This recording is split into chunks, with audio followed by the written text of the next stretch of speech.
La star de ce concours, c'est cette génie spartenaise. À 3 ans et demi, elle vient de décrocher le bovin d'or. Noisette pèse 790 kilos.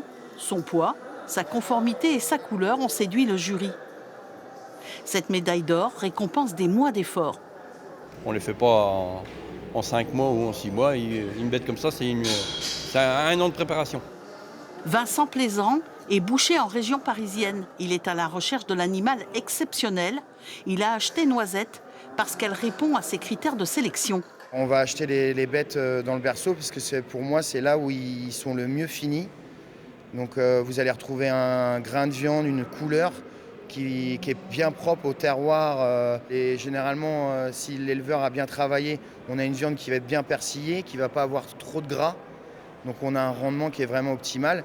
Ce savoir-faire a permis à Jérôme Niveau de valoriser son élevage. C'est important de faire des concours pour revaloriser le kilo de viande, qui nous permet de vendre beaucoup plus cher la journée d'un concours. À la maison, je l'ai vendu de 6,50 à 7 euros le kilo. Et aujourd'hui, j'ai pu la vendre 13 euros.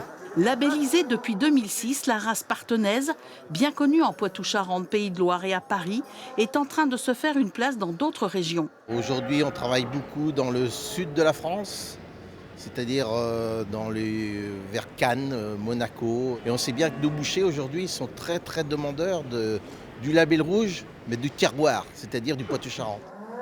452 bêtes étaient inscrites à ce concours. L'année prochaine, c'est la blonde d'Aquitaine qui sera à l'honneur.